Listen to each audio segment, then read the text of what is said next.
Welcome to the Stop Over Drinking and Start Living podcast, where high-achieving, goal-oriented rebel women come to learn how to live a vibrant and fulfilling life without requiring alcohol to get through it. No labels, no judgments, no saying you'll never drink again. Just real proven methods to help you stop rebelling against yourself with alcohol so you can drink less and do more. I'm your host, Angela Mascenik. Let's dig in.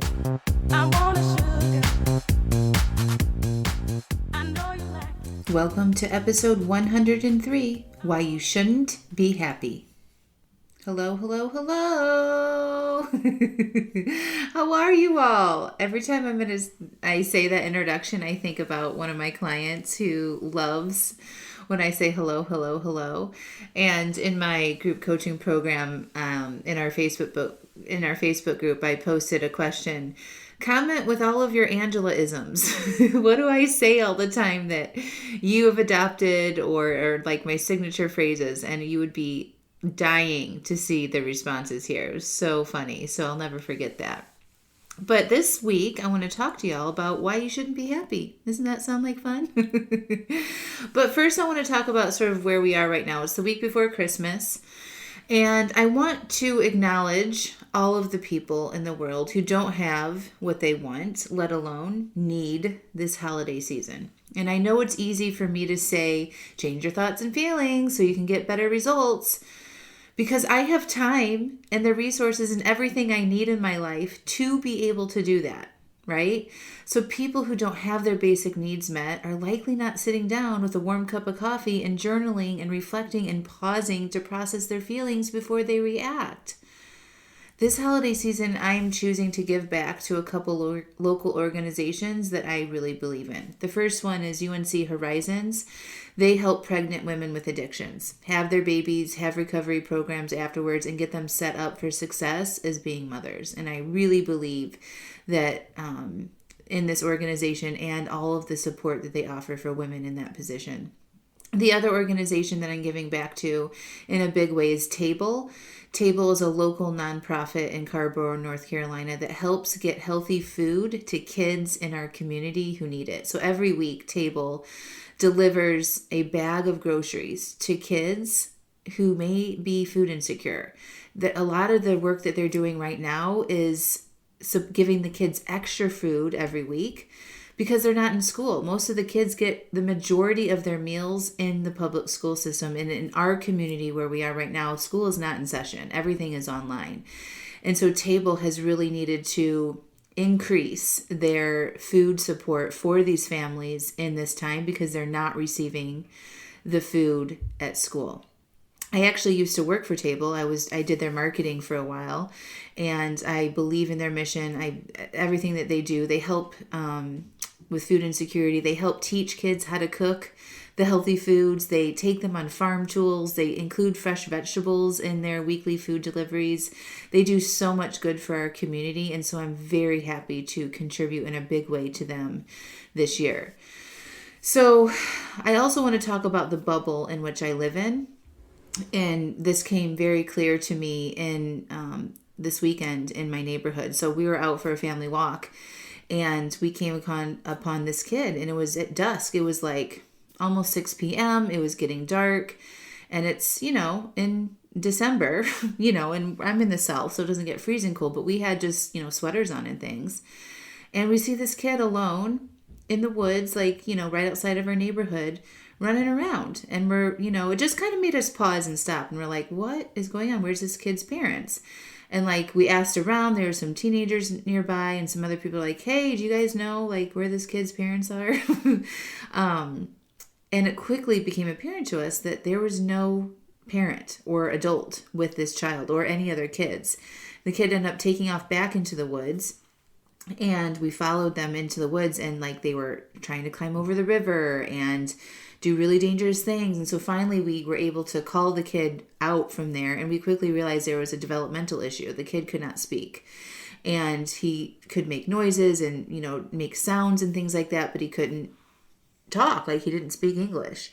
And we were with my 3 kids, my husband and I, and we're able to keep him contained and entertained. Thankfully, my kids are very good at that. And, we started calling neighbors and calling out to people, and there's a text chain in my neighborhood that we got on, and I sent a picture, and, at the end, we found the kid's parent. And I had no idea the story of this family. That, it was a family that lived in our neighborhood. I don't even think the mom realized that the kid had gone missing. There's a bigger backstory to it.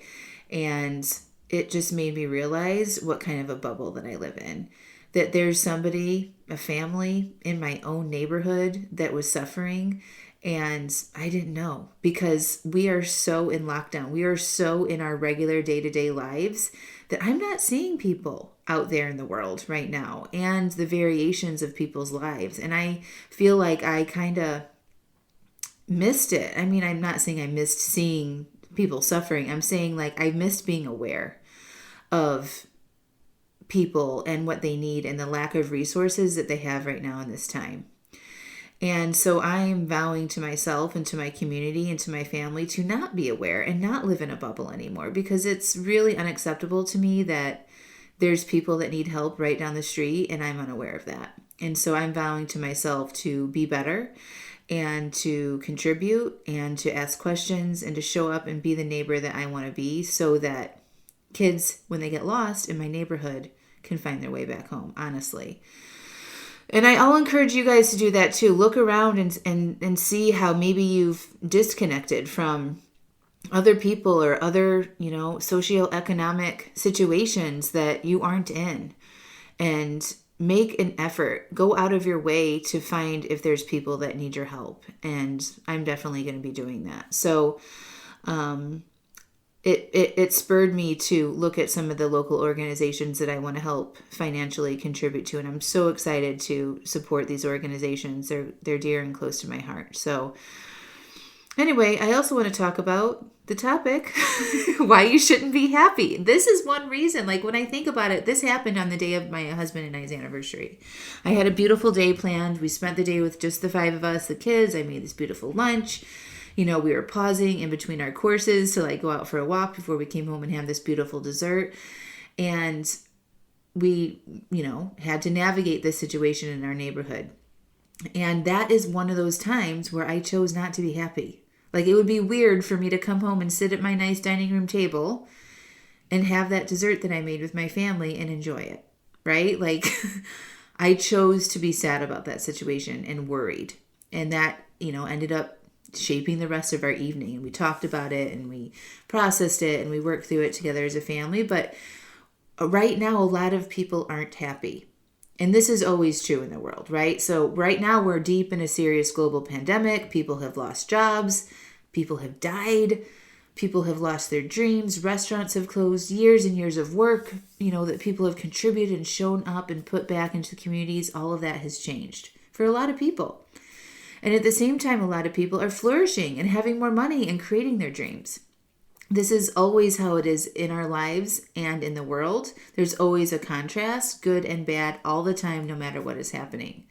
Even in an hour of your day, you can acknowledge that you can go from humming along, happy, excited, and then boom, you get a phone call about a family member who is sick, or you find a lost child in your neighborhood, or you an employee makes a colossal mistake, or your kids fall down the stairs, or you get an upsetting email that rocks your world, right? We see this happening all over the place. Jobs, our marriages, our own over-drinking struggles. We have amazing times and then really shitty ones. So the thought, I just want to be happy, or I am not happy, is a disservice to you and our humanness. Because we are not a simple one-word emotion. We are complicated and complex, and we're constantly changing and evolving just like all living things on earth. So right now in the holidays, in this pandemic, we have thoughts like, it's not going to be the same. I just want to celebrate and be happy. I wish I could do X, Y, or Z. And the problem always with these thoughts is that when you have them and you wish you felt differently, you aren't acknowledging where you currently are. You are just wishing you were something different or you felt something different, which doesn't feel good, right? When you think, I wish I was happier, I wish I was, celebrating with my family, That does not feel good for you to think that, right? You are basically saying that there's something wrong with me. When you judge yourself, you're like, I don't want to feel this way. You're saying there's something wrong with you. And when you think that, it feels bad, and it can exacerbate depression or anxiety or that low level hum of unsatisfaction. It feels down. It feels heavy. But my friends, what if you were not supposed to be happy? Okay? What if right now you're supposed to feel exactly how you are feeling and nothing has gone wrong? What if we're supposed to feel sad and lonely during the holidays when we aren't with our family and friends? What if sometimes, even a few days a month, you were supposed to feel down? What if that was normal? Can you imagine as little kids we're told that sometimes you're going to feel unhappy and bored and unsatisfied and it's absolutely normal? So that when we feel this way, we don't think that something has gone wrong? This is what we've been told. We've been receiving the exact opposite messaging from our society, right? Ever since we were kids, we were told we should pursue happiness. We were told do what makes you happy. We were told if it doesn't make you happy, then quit. We're told our partners and spouses and friends should make us happy. I mean, I could go on and on and on how we are sold the idea of happiness being the best thing on the gosh darn planet. Let it go, y'all. Let it go. Accept that you have a range of emotions as humans. And because we aren't programmed, we were not created as a species with this one feeling of happiness, we know that we aren't supposed to feel happy all the time, right? You want to feel sad when someone dies. You want to feel lonely during the holidays when you aren't with your people. You want to feel disappointment when you don't achieve your milestones. You want to feel worried about your kids. All of this is normal. What happens in most of us, this thought is that when we feel these uncomfortable emotions, we say, I don't want to feel this way. Feeling this way sucks. I just want to be happy. And then we try to figure out a way to feel better. And then you might drink or eat from this place. Then you just start training your brain to motivate you to seek food and alcohol whenever you're experiencing these feelings. I recommend that you drop the thinking about being happy. Acknowledge the range of feelings you have. And when you're in the middle of them, say, I actually want to feel this. I'm supposed to feel this right now. Nothing has gone wrong. And then you open yourself up and you work on processing those feelings instead of rejecting them or wishing it wasn't that way. This causes, when you reject your negative feelings and you wish you weren't experiencing them, it causes so much more suffering than is necessary. Emotional suffering is optional when you know what to do with your current feelings. Okay, emotional suffering is when you are arguing with your feelings, saying I shouldn't feel this way, rolling around in your self-pity that you're experiencing those feelings. That is unnecessary emotional suffering. The feelings themselves, the vibrations in your body cannot hurt you and are not a problem. What becomes a problem is how you are judging yourself for having them, and then what you do when you feel that way, especially if you're using food or alcohol to get out of feeling what you are feeling. The real problems, those are when the real problems are created. That's how we become overdrinkers and have excess weight on our bodies. Now, when we do that, we have a bigger problem to solve. Are you guys following me here? Our emotions aren't a problem, but believing you should be feeling something else is. And when you do that, you reject your current state and self. You are supposed to feel, you're supposed to have feelings, nothing has gone wrong. If you notice your negative feelings, it's a good sign you are functioning, living, a live person who is showing up in the world. Okay? Now, I want to tell you that the moment you accept your unhappiness and choose to be with those feelings, when they come up, guess what? You're going to be happier. Right? It's such a contradiction, I know. So what I'm trying to tell you is that you have to be willing to be unhappy to be happy. Okay? Hear me on this. Why choosing unhappiness on purpose leads to you feeling happy. Okay, so when you accept your current state, say you're angry, okay, say you're unhappy, okay, a lot of people just say, I'm unhappy, and they don't really know how to verbalize exactly what they're feeling, all right? So let's just say you're unsatisfied or you're unfulfilled, but you wish that you were happy, okay? So the moment you say, you know what, I'm feeling unfulfilled, and you go in and you say, you know, I kind of want to feel unfulfilled right now. I've been working 24 hours a day, 7 days a week, whatever. Say you're working, 9 to 5, same job for the past 5 years. You go in, you do the same work, right? You have the same schedule. You come home at the end of the day, you make dinner, you watch a TV program, you go to bed. And you've been repeating that in and out, in and out, in and out for years. And you notice that you feel unfulfilled, right? This is a lot of times why people drink at the end of the day. You notice you feel unfulfilled. And instead of saying, I wish I didn't feel this way. Why do I do what I'm doing? This is very unfulfilling. And then drink, you pause and you say, you know what? I'm going to choose to feel unfulfilled right now. I want to feel unfulfilled because that is what I am feeling in this moment. And then you go in and you allow yourself to navigate that feeling, that physical feeling in your body. And you allow it some space and you get to know it. And you tell yourself, nothing's gone wrong. I am feeling unfulfilled right now. And the moment you do that and you say, I choose to do it, it will dissipate. It will become less unbearable. It will become less like you need to escape from it. Okay? And you practice that and say, you know what? Instead of drinking when I feel unfulfilled, I'm just going to process my feeling of unfulfilled. And guess what will happen? You will start to get more creative in doing different things in your life that will lead you to be less unfulfilled. Part of the unfulfillment, the continuation of that unfulfillment is you're drinking every night, right? So you're not giving yourself an opportunity to be bored and to get creative and to start thinking about how you can change things up.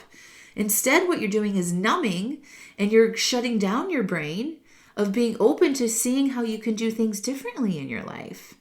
Okay? So the first step is to choose to say, I choose to feel unfulfilled or whatever the feeling is, right? You work through that. Give yourself an opportunity to try some new things and give your brain a chance to turn on and ask yourself, I wonder what I could do differently to add more joy to my life, right? Drinking hasn't been doing it. I wonder what else is out there, right? And then you give yourself that opportunity and then you're going to become happier, right? First of all, you'll be happy as soon as the next day when you wake up in the morning and you haven't drank, right? There's an opportunity to be happy that you're taking away from yourself when you notice you're not happy and then you do something like buffer or drink or eat. You're stealing the possibility of happiness. But you got to be willing to not be happy to get to the happy. Are you understanding? Are you following me here? So you have to be willing to say, I want to feel my feelings to get to the feelings that you want to have. It will happen naturally. All right, my friends? That's what I wanted to tell you today.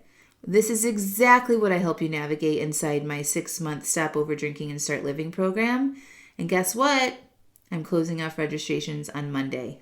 You guys have, I don't know when this podcast is going to be published, either Wednesday or Thursday of this week. So you have like 4 or 5 days left. That is it. This is your chance. And then I'm raising my prices in 2021. So my friends, this is your opportunity to jump in. Choose to be uncomfortable on purpose so that you can create more joy and fulfillment and happiness in your life in the future. Okay, I know it's uncomfortable to bite off a big investment like this and to say I'm going to do something for 6 months. It's supposed to be uncomfortable.